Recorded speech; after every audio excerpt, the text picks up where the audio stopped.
welcome to another edition of Grandstanders Live. I'm your host, Scott Kerman, and I'm joined by my usual cohorts, Uncle Joe McLaughlin, and hopefully JP's first son, Tim Hoey, will be coming very shortly. Well, Joe, we have another great show for you tonight, so let's get it started. First of all, I want to, some sad news personally. My Uncle Irving, who's a great fan of the show, Joe, he passed away on Sunday, 91 years old. Huge Boston sports fan, wonderful guy, lived in Quincy most of his life, ran a TV shop with his lovely wife, my Aunt Dottie. So a tip of the hat to my Uncle Irving. I love you and I will miss you forever. All right, boys, we get it started with the New England Patriots. The draft was everything we wanted, Joe, wasn't it? Well, it was a lot that I wanted, but I'm never satisfied. You know that. I'm never satisfied with the Patriots. I'm worried. I'm all fine and good with the drafting of the quarterback. You mean Mac Daddy? I just want to I hope it was because they wanted him and not because the Crafts and the fan base wanted him and they wanted to sell tickets. I hope that the football people wanted him. Yeah, I don't think Belichick at 69 years old is making decisions based on what the Kraft wants concerning his starting quarterback. They pay us, they sign the check. But Mac Jones looks like a nice fit. Remember, he's the general manager. The general manager's job isn't to put a winning team out there. General manager's job is to sell tickets and make money. Oh, come on, Joe. Yeah, they've also won 6 Super Bowl titles, so they've done both. Absolutely, Joe. You couldn't have passed on Mac Jones because there was no alternative at the 15th pick. Yeah, I just wanted, it'll all come out in the wash anyways. But I would rather it was for football reasons, not for other reasons. Look, 99% of the fans were screaming for a quarterback. They didn't care if it was the 15th rated quarterback, right? They wanted the quarterback. They kind of had to deliver one. Yeah, I agree, but it would have been interesting. You think had Micah Parsons been around at 15 that they might have taken Parsons? They might have wanted to, but I think they had to take a quarterback. Okay. Yeah, they did. Yeah, obviously they weren't thinking about the second tier guys. They were going to have to take. It didn't matter which quarterback. I think they were taking it. People get fixated on the whole idea of giving up draft picks to trade up, and sometimes it works and sometimes it doesn't. I'm glad they drafted Barmore at 38. They moved up to get the best defensive tackle in the draft in the second round. Obviously that was someone they loved. Yeah. They really wanted. They wanted to make sure they got him. And he wasn't really rated that highly, it was a weak a weak class. Here comes Timmy. Timmy riding to the rescue. It was kind of a weak class for defensive tackles. So, But look, in a non-quarterback need, hey, Timmy boy, in a non-quarterback year, Barmore is probably a typical 15th pick for the Patriots. The Ty Warren types. That's a lot. Yeah, he is. Look at his measurables. It's almost Ty Warren, the second coming of Ty Warren. And that's what we talked about, Timmy. We talked about if he wasn't going to get a quarterback, he'd probably get a guy like Barmore. Yeah, absolutely. And I'd be perfectly happy with that. They're not on every replay of those guys, boy. But when you watch the big games, what wanted for Brady had a good game and everything for the Bucs in the Super Bowl, but it was their defensive line getting after the KC quarterback there. The Giants beat us twice with a great defensive line. Yeah, it's a great point. And we were undersized. We were undersized this year. Usually the Patriots are big up front, and they were not big, Joe, at all. They got pushed around because up front, and with the linebackers, they were small too. They were getting pushed around. Right. Yeah, nothing I love more than a 6'6", 335-pound kid from Alabama. I know, right? Who's freaking pissed off. Did we get two guys? Bring him in. Welcome aboard.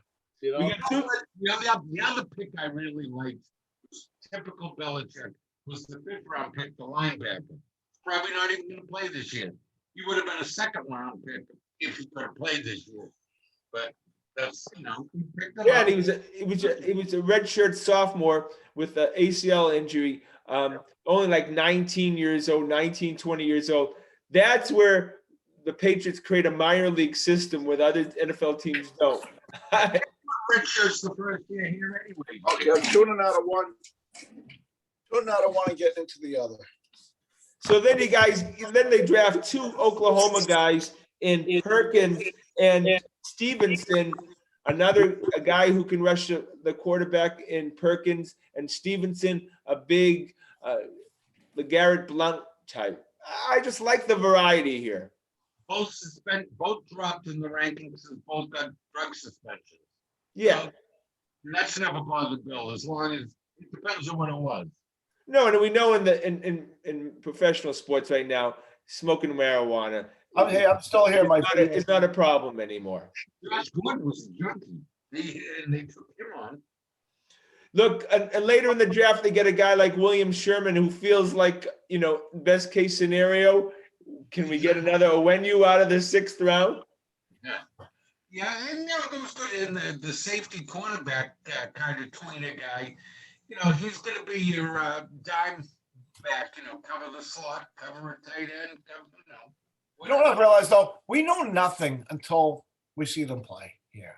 Right, of course. Such a crapshoot. It's just, it's amazing how many swings and misses there are with the tremendous amount of money that's put into these scouting programs and all the film on them and everything, and how many absolute whiffs there are in the draft. It's incredible. This year there was very little film and no combine, a real lack of information. So if it was a crapshoot before, this time it was a crapshoot from 100 yards. Yeah, well, you had a number 1 picks like Parsons who had opted out, who didn't even play last year.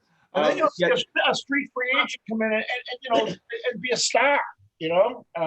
Absolutely. Jamar Chase opted out. And he's a 5 pick. Malcolm Butler comes in out of nowhere and freaking wins a Super Bowl. Look, Andrews is not. Yeah, what was Andrews? Was Andrews a street free agent? Yeah, out of Georgia, absolutely. Yeah. Incredible. You know what I mean? I think of all the guys picked before him, and what's he going to have, a 15-year NFL career probably? Yeah, absolutely. Look, Patriots did everything we wanted in free agency, and as far as a fan's perspective, they seem to do they kind of checkmarked everything we wanted as far as need. Yes, sure, they didn't go up and get a stud wide receiver early in their draft, but look, there's plenty of these free agent guys who get cut or who'll be out in the street that can contribute exactly what a 6th round draft pick would have done. You know what I thought Belichick was going to do, and I would have bet the house on it. He was going to trade down to like 23 or something, and get maybe a late 1st and a high 2nd for knocking himself down, and take a defensive lineman and an offensive lineman, and we would have all been beating our head against the wall. Yeah, well, for the first time ever, he did what we wanted him to do. This is the first time ever in the history of Bill Belichick where he did what the entire planet thought he was going to do or should do. Well, Joe, Joe, nobody knows the offensive defensive line like Uncle Joe. Joe, are you happy with those guys? Oh, I'm happy going into the season that both the offensive and defensive lines will be better. Even with the loss of Joe Cooney, that they will be better. Well, they got the 5th-year option. They picked up the 5th-year option, $10+ million for Isaiah Wynn. It's put up and shut up for Isaiah. When he's been on the field, he's been very competent, but that's a question mark whether he can stay healthy. Injury for a left tackle at $10 million, so. It's a big deal. The jury's out on Isaiah Wynn. So it was fun. Again, everything has led to we can't wait till training camp. We can't wait to the start of the season. The Patriots it behooves the Boston Red Sox to play very well, or they become irrelevant very quickly once the pads are put on. Wouldn't you agree, boys? Oh, that summer camp will take them right off the front page if they don't watch what they're doing. I know. All right, boys, we go to the breaking news. The Baltimore guy just threw a no-hitter today. Means throws a no-hitter. A drop third strike by the catcher prevented a perfect game. Unbelievable. Wow. The guy Means is the first out stealing. So he 27 up, 27 down. Well, first pitcher since Jim Palmer for the Orioles to pitch a no-hitter 1969, or no-hitter meaning just one pitcher. I guess apparently they had a relief pitcher. They combined it. So and for a storied franchise like that, that's pretty remarkable. They haven't had that. Yeah. A lot of good pitchers over the years, too. Yeah, that's for damn sure. Yeah. Go to the Boston Red Sox. Maybe you heard of them. They're 18-12, 600 baseball. We could ask for no more. And if you remember, there's been the Subway Series, which has been the Mets and the Yankees, right? There's been the Bay Bridge Series, which was the Giants and the A's. Now we have the Red Sox in Detroit, which is the Scumbag Manager Series. You got Scumbag Alex Cora and Scumbag AJ Hinch all in the same field. Carries the grudges like a scar on his body. You know? Don't ever cross-cut. Don't ever get on his bad list. That is so true. I would think you'd be in a good mood. Ryan Brazier got put on the 60-day disabled list. You don't have that. You could have worked for Tom Menino. Menino was the best at holding a grudge. I mean, he remembers slights from the 5th grade, you know. You want to build what? No, I remember you took my lunch money in the 5th grade. Scotty, you'll never let it go. I guess never let it go. Right? Now, what do you hate about the Detroit? If they win a World Series, he might let go. What do you hate? Yeah, if they win a World Series, you gotta. If Alex wins the World Series, all right, I'll cut him some slack if he wins the World Series. All right, because I still appreciate. No, I'm not familiar with your hatred for the Detroit manager. So can you? No, AJ Hinch he was the manager of the Astros. Timmy. Oh, so these are the two partners in crime here. Yeah, and then it was just an understudy at that time. And then Remy, I love Remy, and we had him on the show. We interviewed him. Great guy, Remy. But he was defending Hinch yesterday, saying that somehow Hinch wasn't buying into this and he was throwing stuff across the locker room and stuff. I come on, really? AJ Hinch could have stopped it at any time and he didn't do it.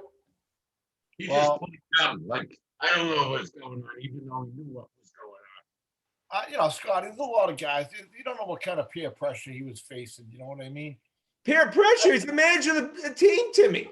What peer pressure? Oh, he was not the pressure. Okay, AJ Hinch was the manager of the Astros. Alex Cora was the bench coach. Okay, I agree. He should have stopped it. Yeah. He's like the captain of the ship. He bears the ultimate responsibility. Yeah, absolutely. He's the president of the United States in that clubhouse. I mean, I agree with that. I blame Hinch then more than I do Cora. Absolutely. Cora was just he was a lieutenant. I mean, it's disgusting. Joe, wouldn't you agree it's disgusting? Well, the Bucks got to stop somewhere, like Joe Paterno with the pedophile there. And then they're putting up statues to Paterno. Yeah. If one of your employees comes up and says, hey, do you want to start, stealing? And that's your company? And you say yes, you're the one who said yes. Yeah. AJ Hinch. So both of these guys both have jobs again. It's incredible. Yeah, after a 60-game suspension, and they get big contracts too. I know Cora's is only for 2 years, but they're making big money. Where was the penalty? They don't let Pete Rose in the Hall of Fame. It's bullshit. It's crazy. I mean, and they don't let guys like Barry Bonds in the. Well, Bonds is a piece of crap. No, but he is. But Bonds is a Hall of Famer. You can't gamble against your team. That's true with Joe Jackson. Territory, throwing games. I think what they hate Bonds for is he skewed the numbers. He skewed every record book. You know what I mean? He wrecked a sacred cow. Is what Okay, well, Professor has his father's a little ill right now, but he loves his Matt Barnes, and I'm coming to the other side right now. Matt Barnes Wow. he was always a talented pitcher. There was no question about that. It was painful to watch Matt Barnes pitch this year. Somehow, after year 6, he put together. He's throwing strikes. That's different. Remember, he would always walk the first batter. We had trouble before he even knew. We had that bunch of guys there. I mean, do you remember, Scotty? Do you remember we went behind the plate and the Red Sox winning like 10-0, and Joe Kelly came in and mop up and walked like 4 batters in a row? Yeah, that's what Barnes was doing before. Yeah, just throw freaking strikes, and someone get into his head and said, "Throw it over the plate." And you're not going to walk the first 2 guys, and you might have a chance here. Does it help that it's his free agent year that maybe he's concentrating a little more? Well, I'd hate to think that, I'd hate to think that's the reason. I really would, But it could be. Yeah, absolutely. He does have extra motivation, extra focus, extra everything. So I don't mind it being the reason. Yeah, right. For a lot of people. Yeah, we've talked about this for many years. We like when guys are on their free agent year. Oh, yeah. Get the best of it. And then, our sports teams have never been afraid of paying guys for production. So, yeah, bring it on. We'll take those free agent years. Sign him, and you've signed him to a new 4-year contract. Is he just going to coast the first 3 years and give you 1 good year out of that, The answer is yes, Tim. That's exactly right. That's why you have to beware doing that. Like, the classic example was Mike Lowell. And the Red Sox didn't want to re-sign him, but he was the MVP of the World Series, and people were screaming to re-sign him. Yeah. They ended up re-signing him. They came to the fans.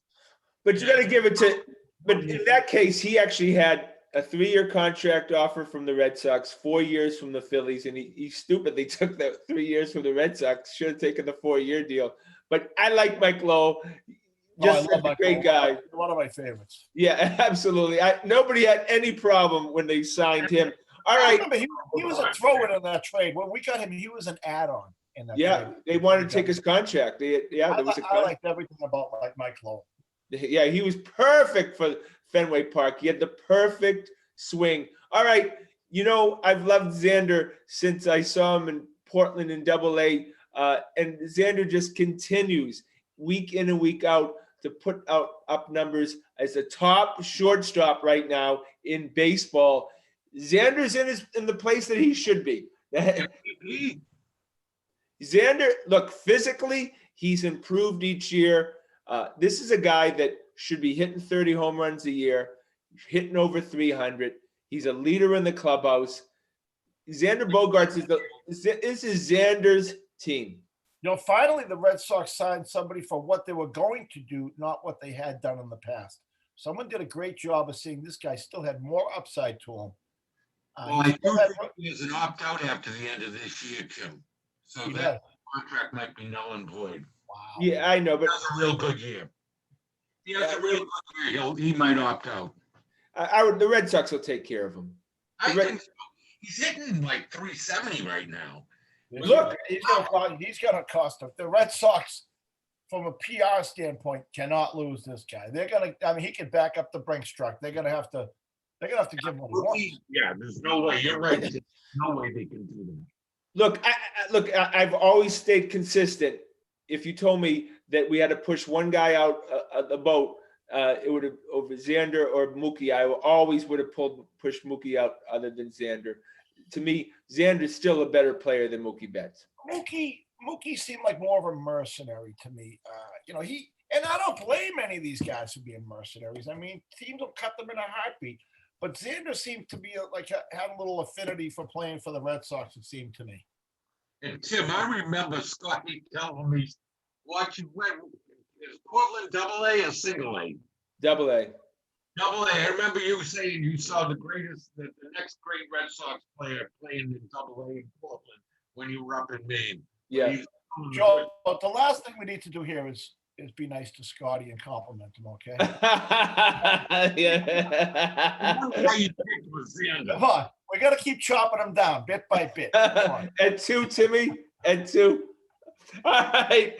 Christian Vasquez. We underrate him only because Christian Vasquez comes up and all we hear about is his defense and that he can't hit. So we're still kind of thinking, where's all this power coming from? Is he on steroids? I mean, what is this? But right now, I think Christian Vasquez he's a top 5 catcher in Major League Baseball. Yeah, I think his offense is better than his defense. His defense hasn't really improved over the last, say, 3-4 years. And it hasn't made the jumps anyways that his offense has. Yeah, that's a great point. I mean, Timmy, they're stealing at will against Vasquez every night. Vasquez used to be lights out when it comes to that. You got some terrible pitches that take half hour to get to the plate. So, that's true. Joe, do you put it more on the pitchers than him? Oh, definitely. We got some dinosaurs. These guys just don't even throw the ball. The other teams know it too. Well, that game last night was the reason why baseball could end as a sport. That was painful. That was 3 hours and 40 minutes of pain. And they've got to do something like that, because no sport tortures their fans like a game like last night than baseball does. And nothing happened in the last 4 or 5 innings anyways. It just dragged on. But look, Chaim Bloom, I think we've all warmed up to him, wouldn't you agree, in the last year? And Nick Pivetta, already at 4-0 with an under 4 earned run average, has made that trade quite successul. He's almost paid for himself by now, right? I mean, no matter what happens from here on in, it's a win. It sure is, right? I mean, we're talking about a young guy, and all of a sudden, I was bashing the Red Sox all winter and all year, saying they were going to be under 500. But I mean, it always did fascinate me how we could spend, $170 million, and the Rays would fly in here and on a $30 million payroll, hand us our lunch on a basis. Yeah, this guy, give him some dough. He might really be the man. Well, it sounds like he's building up a farm system, Joe, that all of a sudden from the Worcester down to single A has prospects. And he just picked up another one today from Seattle. Another pitcher. Right-handed, open for a lefty, but he picked up a righty to put they all seem to be hard throwers too, right? Yeah. Just like the Rays. Yeah, he's active. He's active. Everyone's up about 98, 99 on the gun, it seems like. Look, like the Boston Celtics, who have like 7 players who shouldn't even be in the NBA. The Red Sox currently have Bobby Dahlbeck. Should not be in the Major League Baseball. You don't see him being a big leaguer. Oh, nothing. Nothing. He is so overmatched to me against right-handed pitchers. It's frightening. Yeah. And, apparently you see a lot of right-handed pitchers when you're in the major leagues, I think. And Frenchie Cordero, great nickname. Look, Frenchie should be at like Twin Souvenir like 10 times a year signing autographs at the table right next to Skip Lockwood. Absolutely. But Frenchie Cordero, I will never see him again in a Red Sox uniform. Yeah, he has been terrible. He's like the worst hitter in all the major leagues. He has the highest strikeout percentage in all the major leagues. What's the JBJ? He's got the word OB in the major leagues. He's got the worst,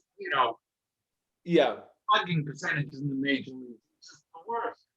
I mean, you could say that the Red Sox have lost a couple games quite possibly because Frenchie Cordero has been in that lineup. And you cannot have that. Well, maybe it's, and there's 7, 8, 9 hitters. They're not the worst. San Diego is the worst in baseball, but the Red Sox are second worst. Yeah. So maybe instead of him leading off, put him back there. Maybe he'll pick up that bunch and someone else can lead off and see if someone else can pick it up from the leadoff spot. Yeah, well, Timmy, it's like it's a tryout right now this early in the season. Yeah.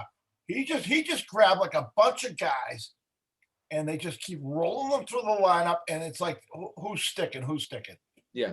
All right. Go to the Boston Celtics, 34-31. They're just a bunch of dogs. They're in 7th place. Right now, they be in the play-in game. I have to, again, I've said this before. Is Kemba Walker on the team or does he just collect his check and go to Brookline every night? He plays tonight. The problem with that team is the same problem they've had all year. They're lazy and they play no defense. No Yeah. defense. For a team that kind of hung its hat the last 3 or 4 years on playing good defense, always top 5 in the league. Now they're in the bottom 5 in the league. They're like a soulless bunch, Yeah.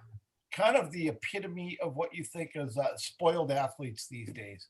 I mean, except for my boy, Marcus Smart, of course, who would jump on a grenade for anybody. I don't know. Marcus has not been that personality this year. Well, Since he came back from the injury, he's been terrible. But no, Yeah. but I mean, from an effort perspective, they're all making a ton of money, and it seems like as long as the check doesn't bounce, they're perfectly happy to take a L. You know what I mean? Right. Look, Tatum will occasionally turn it on like he did with the 60-point game, which was a magnificent game. But then it goes down to a low dim again just as quick, Look, Tatum scoring 60 points is bad because then he gets lots of press and accolades. Everyone says how wonderful he is. They should have lost that game. They were down by 32 points. We will not be successful if Jason Tatum is scoring 60 points a game, everybody. I know. Like you said, it's like the worst thing that could have happened to him. It just he get more accolades, more pats on the back. He'll think he's greater again than he really is. Yeah. And he just doesn't have that thing that, the Magic Johnsons had, the Steph Curry has, that just competitive fire in his soul to just, he'd rather die than lose a game. I like people that hate to lose more than they like to win. Yeah. And Tatum I just don't see. I wish he had. I don't see it. I see it once in a while, but it's not that permanent flame. It's like a flicker every now and then. It doesn't make the players around him better. No. He plays in a different game from the other 4. Yeah. It's like a game of he's isolated. He doesn't seem to play with them on defense. He doesn't seem to play with them on offense. Yeah. That's not a good thing. He's got Peyton Pritchard smoking cigarettes at halftime because he gets Pritchard so nervous when he plays with Tatum because he immediately gives him the ball and he goes in the balcony and hangs out. But Pritchard's coming back because Pritchard got a little of that laziness disease there. He started out a house of fire, and then he kind of took on the team persona of not having to play defense there for about 30 games. Now he's coming back. I think Neesmith embarrassed him.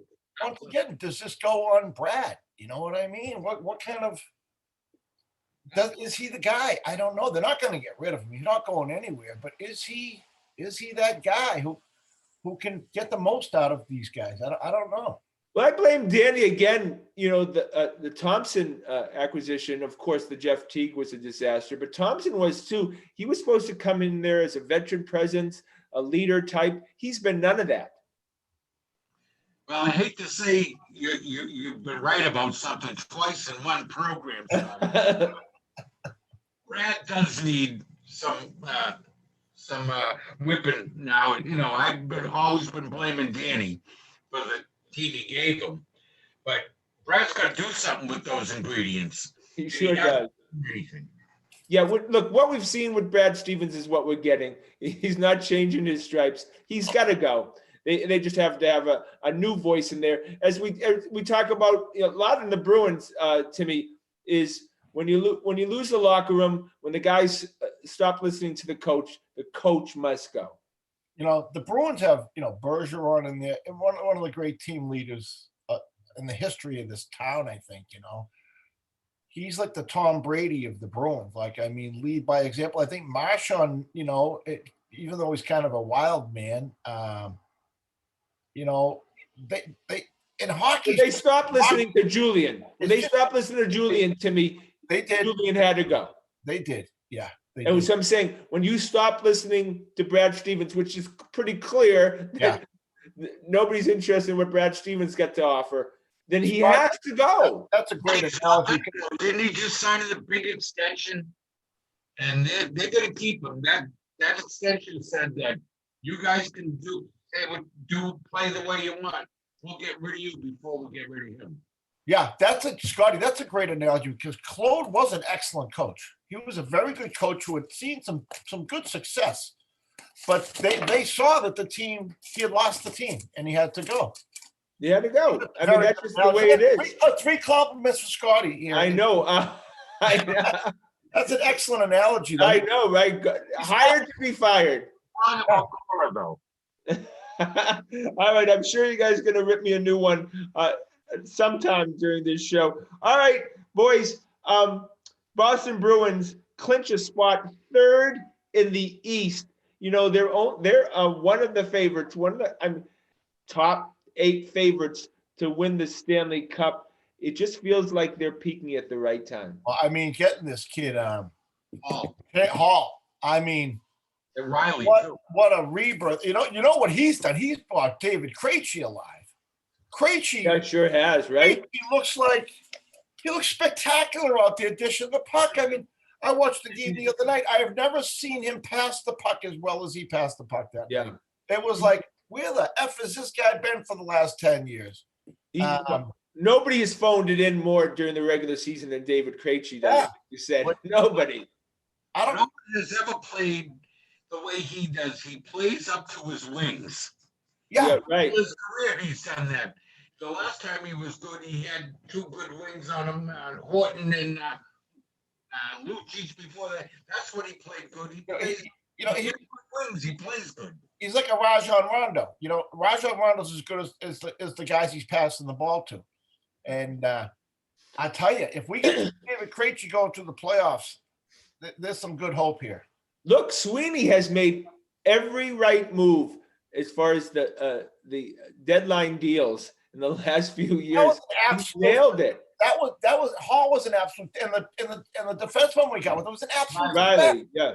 It was a theft. I mean, that might go down as one of the great all-time trades of all time. You mean because you got an MVP a few years ago for a second-round pick? And a good defenseman. Yeah, and you got Riley too? Yeah.